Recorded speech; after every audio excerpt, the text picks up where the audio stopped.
Hello everyone, we have talked about the making of global worlds till the second point. Now today we are going to start with the third point, the interwar economy, and mostly here we will discuss about the condition of the Europe and the other continent with the war of First World War. Now here mostly we will discuss about the World War First, that is known as the Indian war economy या interwar economy. Indian से मेरा मतलब इसलिए है क्योंकि हम India की glory को भी देखते हुए बात करेंगे यहाँ पर।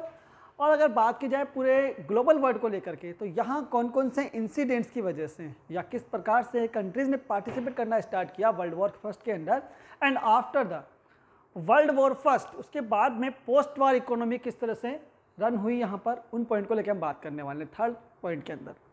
तो थर्ड लेक्चर होगा मोस्टली बेस्ड होगा on the world war first, and here we will discuss about the two main powers. First is known as the Allied power and second will be known as the Central power. Mostly बात करें दोनों powers को लेकर के, Central power and the Allied power, which countries are involved in the Central power? Mostly when we talk about the Central power, then Germany, Austria-Hungary and the Ottoman Turkey Empire. When we talk about the Allied powers, then Allied powers we can count France, England and Russia. Later US also joined the Allied powers.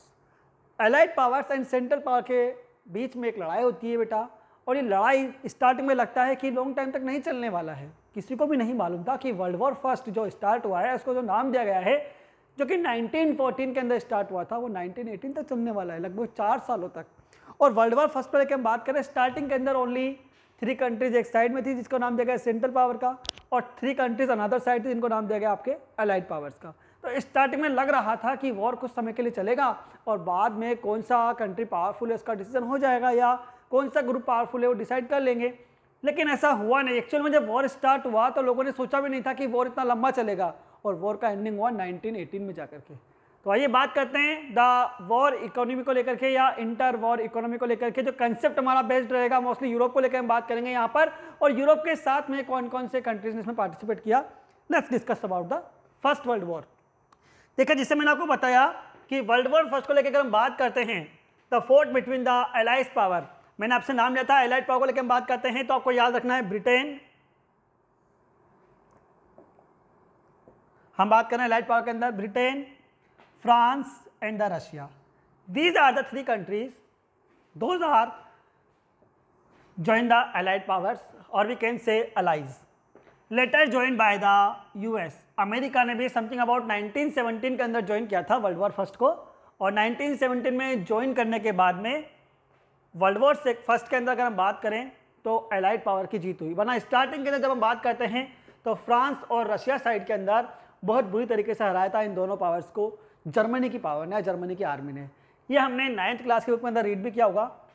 अगर हम बात करें central power को लेकर के, जो another side में थी, the central powers join with Germany, Austria Hungary and the Ottoman Turkey. आपको याद रखना है, फिर से हम बात कर लेते हैं। वर्ल्ड वॉर फर्स्ट को लेकर बात की जा रही है, एक तरफ हमने बात की एलाइज को लेकर के और एक तरफ हमने बात की बेटा सेंट्रल पावर को लेकर के। एलाइड की हम बात करते हैं तो ब्रिटेन, रशिया, फ्रांस, और उधर हम बात करते हैं सेंट्रल पावर को लेकर तो जर्मनी, ऑस्ट्रिया हंगरी और Ottoman Turkey. These are the countries those joined और those started world war first. Starting को लेकर हम बात करते हैं तो इनके बीच में स्टार्ट हुआ था वर्ल्ड वॉर फर्स्ट, लेकिन बाद में यूएस ने ज्वाइन कर लिया बेटा किसको, अलाइज पावर को। 1970 तक की हम बात करेंगे। देखिए, वर्ल्ड वॉर फर्स्ट को लेकर बात की जाए तो इससे पहले जो वॉर हुए थे बेटा, वहाँ पर मशीन गन्स का, या अगर हम बात करें बेटा वेपन्स का, या हम बात करें जो आपके पास गन पाउडर होता है बेटा उसको लेकर के, या टैंक को लेकर, एयरक्राफ्ट को लेकर, इनका यूज़ नहीं हुआ था। लेकिन पहली बार वर्ल्ड वॉर फर्स्ट के अंदर देखा गया कि यहाँ पर टेक्निकल चीज़ें या फिर साइंटिफिक चीज़ों का अगर हम बात करें तो काफ़ी ज़्यादा मात्रा में हमको इनका यूज़ करने को देखने को मिला वर्ल्ड वॉर फर्स्ट के अंदर। यह लिखा हुआ है, the first modern industrial war so the use of machine gun, tank, aircraft, chemical weapons etcetera on a massive scale और बिकॉज ऑफ दिस, जब इतने बड़े लेवल पर जब यूरोप के अंदर ये वर्ल्ड वॉर छिड़ गया, तो not only in the Europe, केवल हम कॉन्टिनेंट यूरोप को लेकर बात नहीं करेंगे, अदर कॉन्टिनेंट के ऊपर भी इसका इम्पैक्ट पड़ने लगा, क्योंकि ये लॉन्ग टाइम तक चला। 1914 में स्टार्ट होने वाला वॉर 1918 तक चला, 4 साल के अंदर। ऐसा नहीं कि यूरोप के इन 3 कंट्रीज के अंदर और 3+3 6 कंट्रीज के अंदर ये रहा, नहीं, बिल्कुल नहीं। ये वॉर यूरोप के अदर कॉन्टिनेंट के अंदर भी स्प्रेड हो गया, फैल गया। आइए बात करते हैं, और इससे की वजह से जिसके अंदर मशीन गन्स का यूज़ किया गया, एयरक्राफ्ट का यूज़ हुआ, टैंक्स का यूज़ हुआ, something about 9 million people were dead, 90 lakh लोग मारे गए इसके अंदर, एंड 20 मिलियन पीपल इंजर्ड, और 20 मिलियन जो पीपल्स थे बेटा वो इंजर्ड हो गए, मतलब कि 200 लाख, 2 करोड़ के बराबर आप इसे बोल सकते हो। During the war the industries were restructured to produce war related goods. अब जो हम बात करने, हमारा जो पॉइंट था इकोनॉमी को लेकर के, वहाँ क्या इम्पैक्ट देखने को मिलने वाला है हमें, उसको लेकर हम बात कर रहे हैं।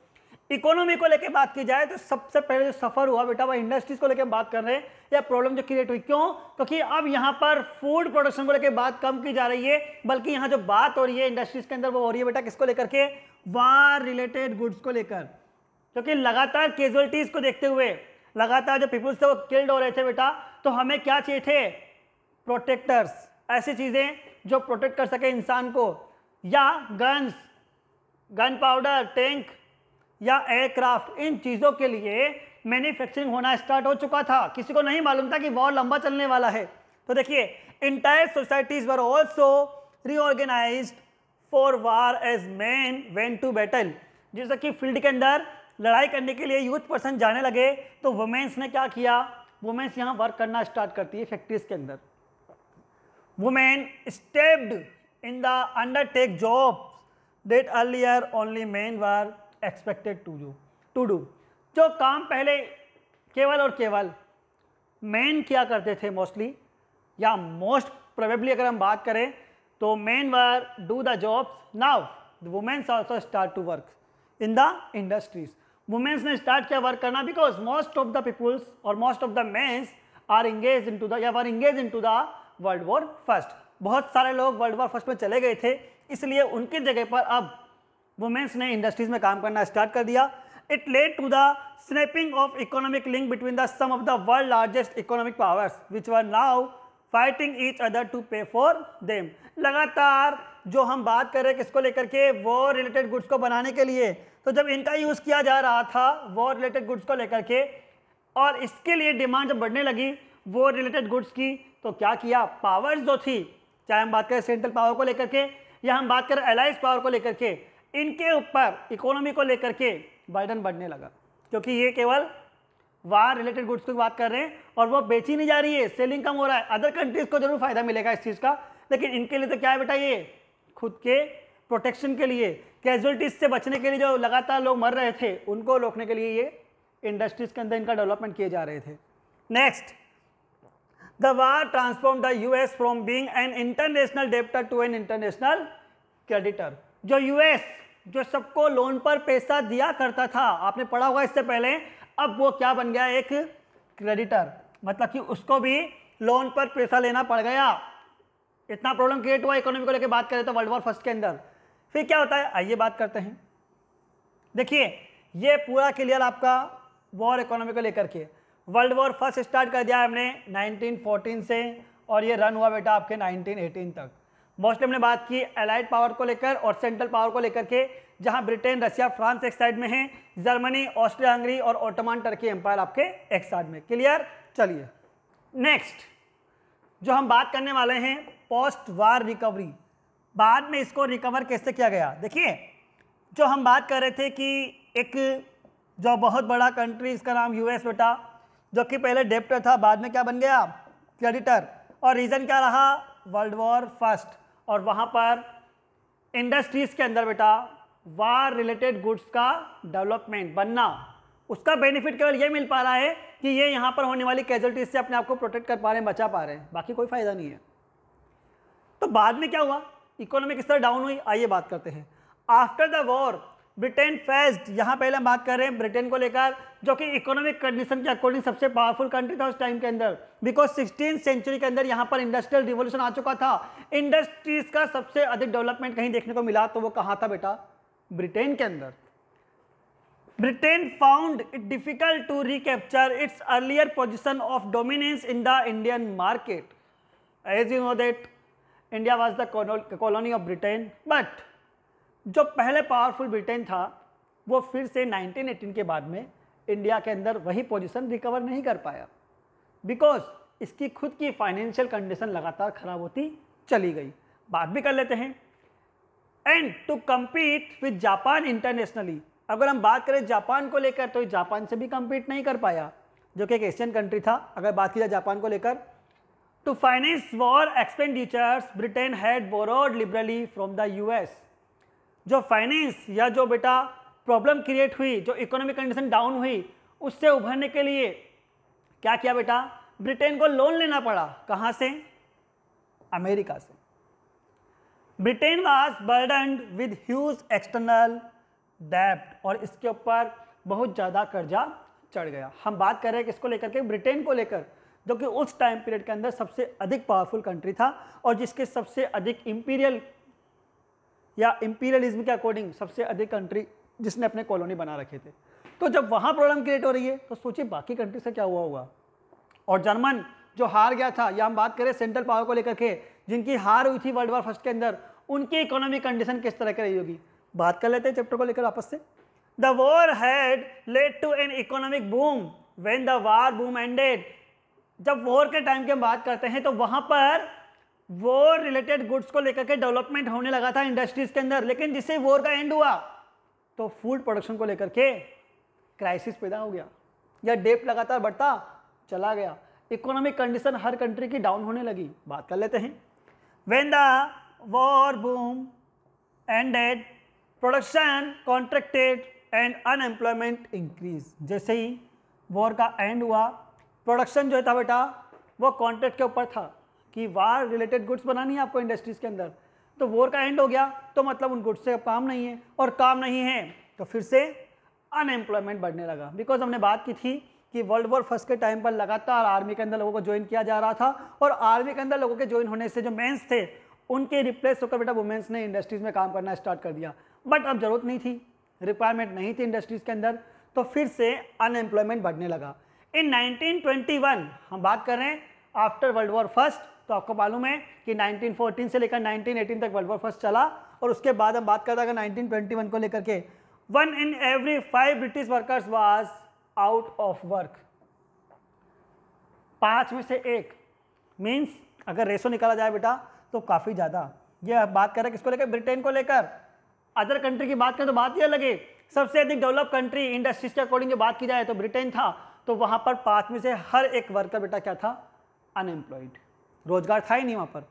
Many agricultural economics were also in crisis. कई एग्रीकल्चर जो थे बेटा इकोनॉमीज वो क्राइसिस के अंदर थी, मतलब कि प्रॉब्लम क्रिएट होने लगी थी। During the war wheat production in Canada, America and Australia expanded dramatically. अगर बात की जाए during the time of the war, अगर हम बात करें तो कनाडा को लेकर बात करें, अमेरिका को लेकर बात करें, ऑस्ट्रेलिया को लेकर बात करें, तो यहाँ पर फूड ग्रेन की शॉर्टेज को पूरा करने के लिए एग्रीकल्चर प्रोडक्ट की डिमांड लगातार बढ़ने लगी थी। वंस द वॉर ओवर, जैसे ही वॉर खत्म हुआ, production in eastern Europe revived and created a glut in wheat output. तो फिर से बेटा वीट को लेकर प्रॉब्लम क्रिएट हो गई, नहीं मिल पा रहा था जितना रिक्वायरमेंट था। Grain prices fell, rural incomes decline and farmers fell deeper into डेब्ट। वापस से क्या हुआ, ग्रेन की प्राइजेस डाउन होने लगी, और यहाँ तक कि रूरल इनकम्स डिक्लाइन, और लोगों की जो इनकम हो पा रही थी वर्ल्ड वॉर के टाइम पर वो फिर से डिक्लाइन होना स्टार्ट हो गई, और इस वजह से किसानों के ऊपर या फार्मर्स के ऊपर फिर से लोन बढ़ने लगा। क्या कंडीशंस आएंगी, आइए बात कर लेते हैं इसके बाद वाले पॉइंट को लेकर। Next, rise of mass production and consumption. फिर वही बात चल रही है कि अब मास प्रोडक्शन को लेकर बात की जाने वाली है, और हम बात करेंगे यूएस को लेकर। यूएस के अंदर किस तरह के सोर्सेज को अपनाया गया मास प्रोडक्शन के लिए, और कंजप्शन को रिक्वायरमेंट को पूरा करने के लिए क्या इन्होंने तरीका अपनाया, उसको लेकर बात कर लेते हैं। One important feature of the US economy of 1920 was mass production. अगर हम बात करें सबसे इंपॉर्टेंट फीचर को लेकर के, इस समय पर वर्ल्ड वॉर फर्स्ट के बाद में तो अपनी ग्रोथ बढ़ाने के लिए बेटा क्या किया, मास प्रोडक्शन करना स्टार्ट कर दिया। किसकी हम बात कर रहे हैं, यूएस की। A well-known pioneer of mass production was the car manufacturer Henry Ford. Ford company का नाम सुना होगा आपने, हमने सेक्टर्स ऑफ इंडियन इकोनॉमी में बात की थी इसकी। तो फोर्ड कंपनी, इसने हमारे इंडिया के अंदर महिंद्रा एंड महिंद्रा से कोलैबोरेशन किया था, याद कीजिए वही फोर्ड कंपनी है ये, ठीक है। He adapted the assembly line of Chicago slaughterhouse. उसने एक असेंबली लाइन को यूज करना स्टार्ट किया मास प्रोडक्शन के लिए। जिसकी कार कहाँ असेंबल होने वाली है उसके लिए इन्होंने एक पटरी, एक सिस्टम या एक सिस्टमेटिक वे को अपना लिया और उसका इन्होंने मॉडल क्या बनाया बेटा, वही शिकागो का slaughterhouse to his new car plant in Detroit. हम बात करें जगह को लेकर के, अमेरिका के अंदर डेट्रॉइट नामक स्थान पर क्या किया बेटा इन्होंने, जो स्लोटर हाउस था वहां पर कारों को असेंबल करना स्टार्ट किया। He realised that the assembly line method would allow a faster and cheaper way of producing vehicles. क्या लगने लगा इनको कि प्रोड्यूसिंग करना व्हीकल्स को अगर, तो सबसे बेस्ट वे का रहेगा वही असेंबली लाइन, जहां जानवरों को काटा जाता है बेटा, वहां पर कार को रख करके कार को मैन्युफैक्चर करना या असेंबल करना स्टार्ट कर दिया गया। The assembly line forced workers to repeat a single task mechanically and continuously such as fitting a particular part of the car. अब मैकेनिक के लिए एक पार्ट को फिक्स कर दिया गया कि जैसे ही कार रन करके आगे आएगी आपको केवल एक आइटम को पुट करना है कार के अंदर, बाकी से कोई मतलब नहीं आपको। नेक्स्ट प्रोसेस के अंदर जो नेक्स्ट वर्कर होगा मैकेनिकली, या जो मैकेनिक होगा वो उसी पार्ट को लगाएगा जिसको दिया गया काम है। ये फिक्स कर दिया गया असेंबली लाइन के अंदर। किसके लिए, केवल मास प्रोडक्शन को देखते हुए। At a pace dictated by the conveyor belt, और जिसका नाम था बेटा, क्या नाम दिया गया असेंबली लाइन के अंदर, कन्वेयर बेल्ट को। As a result Henry Ford's car came off the assembly line at 3 minute intervals.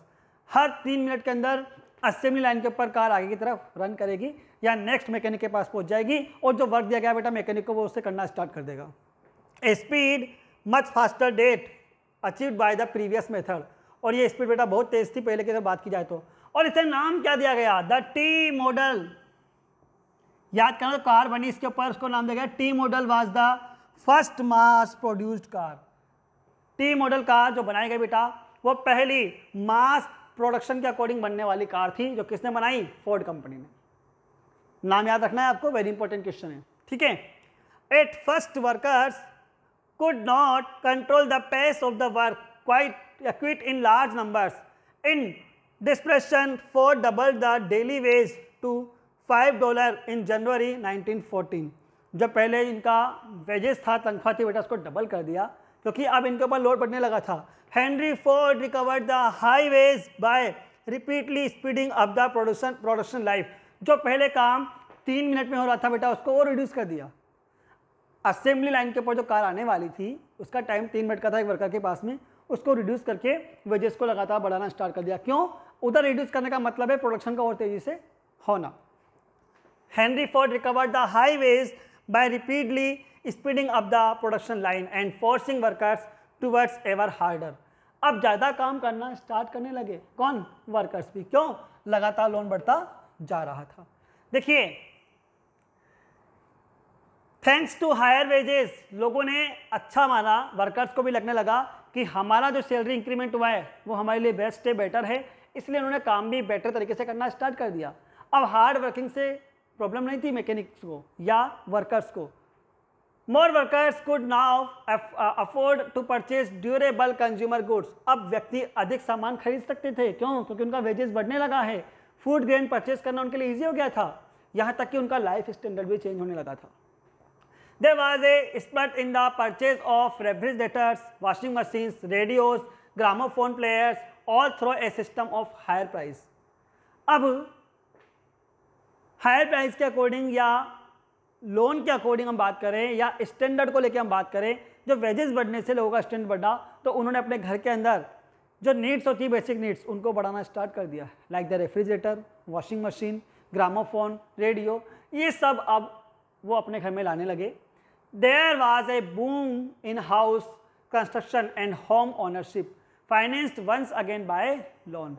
फिर से लोन के बेसिस के ऊपर या होम लोन के अकॉर्डिंग लोगों ने अपने जो कच्चा हाउस था बेटा उनको पक्के हाउस में चेंज करना स्टार्ट कर दिया, मतलब कि उन्होंने रिकंस्ट्रक्शन करना स्टार्ट किया अपने हाउसेस को।